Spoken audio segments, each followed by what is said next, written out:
Hello student, मैं मोहित तोमर आप सभी का आपके प्यारे यूट्यूब चैनल में स्वागत करता हूं। दोस्तों, आज की इस वीडियो का जो हमारा टॉपिक है अनुपात और समानुपात।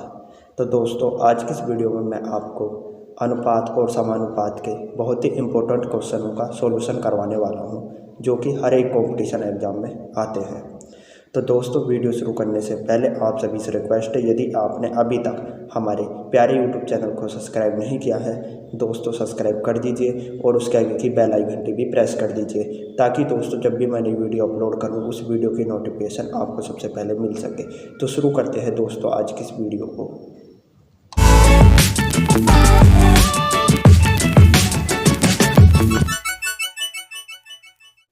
दोस्तों, हमारा अनुपात और समानुपात का प्रश्न है, दो व्यक्तियों की आय का अनुपात 5:3 है, जबकि उनके व्यय का अनुपात 9:5 है। यदि क्रमशः 1300 रुपये और 900 रुपये बचाते हैं तो प्रत्येक की आय ज्ञात कीजिए। तो दोस्तों देखिए, हमें प्रश्न में कहा गया है कि दो व्यक्ति हैं और दोनों व्यक्तियों की आय का जो अनुपात है वो 5:3 है, और वह दोनों व्यक्ति अपनी आय में से कुछ रुपए व्यय करते हैं, कहने का मतलब खर्च करते हैं। तो उन दोनों व्यक्तियों की खर्च का जो अनुपात है, व्यय का जो अनुपात है वो 9:5 है। अब दोस्तों, वह दोनों व्यक्ति अपनी आय में से कुछ रुपए बचाते हैं, तो वह दोनों व्यक्ति क्रमशः 1300 रुपये और 900 रुपये बचाते हैं। तो दोस्तों, हमें क्या करना, हमें इन दोनों व्यक्तियों की आय ज्ञात करने की, इन दोनों व्यक्तियों की आय है कितनी। तो दोस्तों, इस प्रकार के क्वेश्चनों को आप किस तरीके से हल करेंगे ये समझिए।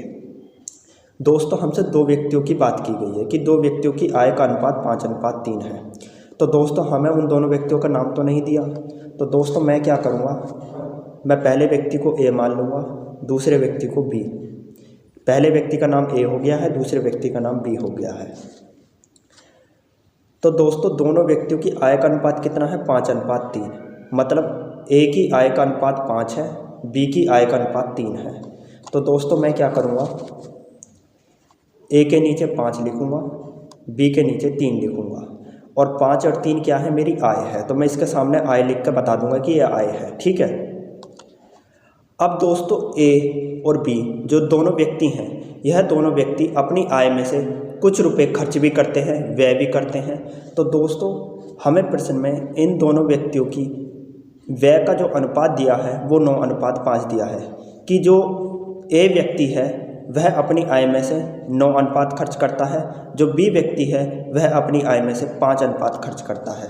तो दोस्तों मैं क्या करूँगा, मैं ए के नीचे 9 लिखूँगा, बी के नीचे 5 लिखूँगा, और 9 और 5 क्या मेरा व्यय है, खर्च है, कि ए अपनी आय का 9 अनुपात खर्च करता है, बी जो है अपनी आय का 5 अनुपात खर्च करता है, ठीक है।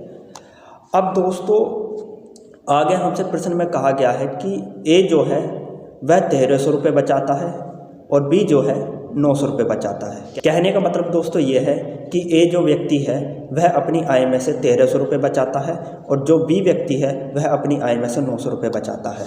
तो दोस्तों मैं क्या करूँगा, मैं ए के नीचे 1300 रुपये लिखूँगा, बी के नीचे 900 रुपये लिखूँगा, और 1300 और 900 रुपये क्या है, मेरे बचत है।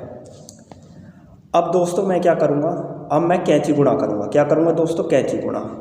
मैं 900 की मल्टीप्लाई 9 से करूँगा और 1300 की मल्टीप्लाई 5 से करूँगा। तो दोस्तों जब मैं 900 की मल्टीप्लाई 9 से करूँगा तो ये हो जाएगा मेरा 900 मल्टीप्लाई 9, फिर क्या करूँगा माइनस। अब 1300 की मल्टीप्लाई 5 से करूँगा, तो 1300 की मल्टीप्लाई 5 से करूँगा तो ये हो जाएगा मेरे 1300 मल्टीप्लाई 5 अपॉन। अब दोस्तों मैं क्या करूँगा, मैं 9 की मल्टीप्लाई 3 से करूँगा, 5 की मल्टीप्लाई 5 से करूँगा। तो जब मैं 9 की मल्टीप्लाई 3 से करूँगा तो ये हो जाएगा दोस्तों मेरा 9 मल्टीप्लाई 3 माइनस,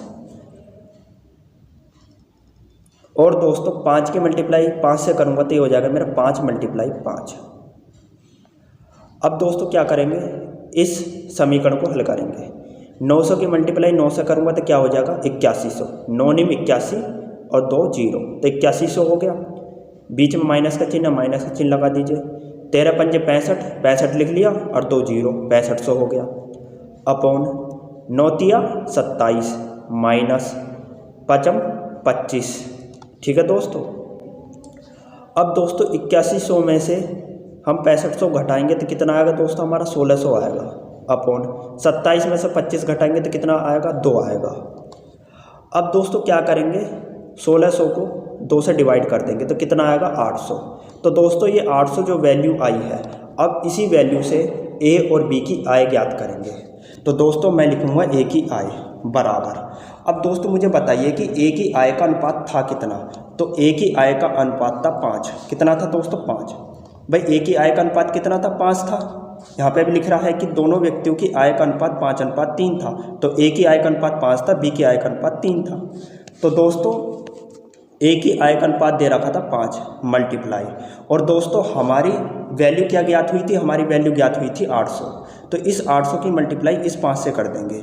तो 800 की मल्टीप्लाई जब मैं इस 5 से करूँगा तो 8 पंजे 40 और 2 जीरो, तो 4000 रुपये ज्ञात हो जाएगा। तो ए की आय कितनी है दोस्तों, 4000 रुपये है। कितनी है, 4000 रुपये। अब दोस्तों हमें क्या करना, अब हमें बी की आय ज्ञात करना है। तो दोस्तों बताइए बी की आय का अनुपात था कितना। तो बी की आय का अनुपात था दोस्तों 3। कितना था, 3। तो दोस्तों मैं क्या करूँगा, 3 लिखूँगा मल्टीप्लाई, और दोस्तों ये जो हमारी वैल्यू ज्ञात हुई थी 800, इस 800 की मल्टीप्लाई इस 3 से कर दूँगा। तो 800 की मल्टीप्लाई 3 से करूँगा तो देखिए 8 3 24, 2 जीरो, तो 2400 रुपये आ जाएगा। तो बी की आय कितनी है, 2400 रुपये। तो दोस्तों मैंने दोनों व्यक्तियों की आय ज्ञात कर ली है। एक की 4000 रुपये है, दूसरे की 2400 है। कहने का मतलब ए की आय 4000 है, बी की आय 2400 है। दोस्तों हमारा अगला प्रश्न है, राम और श्याम की आय का अनुपात 3:2 है तथा उनके व्यय का अनुपात 2:1 है। यदि प्रत्येक 4000 रुपये की बचत करते हैं तो राम की आय कितनी है। तो दोस्तों देखिए हमसे प्रश्न में कहा गया है कि राम और श्याम 2 व्यक्ति हैं। राम और श्याम की आय का अनुपात 3:2 है। कहने का मतलब दोस्तों ये है कि राम की आय का अनुपात 3 है, श्याम की आय का अनुपात 2 है। राम और श्याम दोनों अपनी आय में से कुछ रुपए व्यय करते हैं, खर्च करते हैं। तो राम और श्याम की व्यय का जो अनुपात है, जो खर्च का अनुपात है, वो 2:1 है। कहने का मतलब दोस्तों ये है कि राम अपनी आय में से 2 अनुपात खर्च करता है, श्याम अपनी आय में से 1 अनुपात खर्च करता है। और दोस्तों राम और श्याम जो दोनों व्यक्ति हैं, यह दोनों व्यक्ति अपनी आय में से 4-4 हज़ार रुपये बचाते भी हैं। और हमसे प्रश्न में कहा गया है कि राम की आय कितनी है, यह ज्ञात कीजिए। तो दोस्तों इस प्रकार के क्वेश्चन आप किस तरीके से हल करेंगे ये समझिए। तो दोस्तों मैं राम को R लिखूँगा, श्याम को S लिखूँगा, ठीक है। राम की आय का अनुपात कितना है, 3। तो राम के नीचे 3 लिखूँगा। श्याम की आय का अनुपात कितना है, 2। तो श्याम के नीचे 2 लिखूँगा। 3 और 2 क्या है, मेरी आय है, ठीक है दोस्तों राम जो है वह अपनी आय में से 2 अनुपात खर्च करता है, श्याम जो है अपनी आय में से 1 अनुपात खर्च करता है। तो दोस्तों मैं क्या करूँगा, मैं R के नीचे 2 लिखूँगा और S के नीचे 1 लिखूँगा, क्योंकि राम जो है अपनी आय का 2 अनुपात खर्च कर रहा है, श्याम जो है अपनी आय का 1 अनुपात खर्च कर रहा है। 2 और 1 मेरा क्या है, व्यय है, ठीक है। दोस्तों राम भी 4000 रुपये की बचत कर रहा है, श्याम भी 4000 रुपये की बचत कर रहा है। तो दोस्तों मैं क्या करूँगा, मैं R के नीचे 4000 रुपये लिखूँगा, S के नीचे भी 4000 रुपये लिखूँगा। 4-4 हज़ार रुपये की क्या मेरी बचत है। इतनी बात दोस्तों समझ में आई। अब दोस्तों मैं क्या करूँगा, मैं कैंची गुणा करूँगा। क्या करूँगा, कैंची गुणा। 4000 की मल्टीप्लाई मैं 2 से करूँगा और 4000 की मल्टीप्लाई 1 से करूँगा। तो दोस्तों जब मैं 4000 की मल्टीप्लाई 2 से करूँगा तो कितना हो जाएगा मेरा, 4000 मल्टीप्लाई 2 माइनस 4000 की मल्टीप्लाई 1 से करूँगा तो क्या हो जाएगा, 4000 मल्टीप्लाई 1 अपॉन। अब दोस्तों मैं क्या करूँगा, मैं 2 की मल्टीप्लाई 2 से करूँगा और 1 की मल्टीप्लाई 3 से करूँगा। तो 2 की मल्टीप्लाई 2 से करूँगा तो क्या हो जाएगा मेरा दोस्तों, 2 मल्टीप्लाई 2 माइनस, और दोस्तों 1 की मल्टीप्लाई 3 से करूँगा तो क्या हो जाएगा, 3 मल्टीप्लाई 1।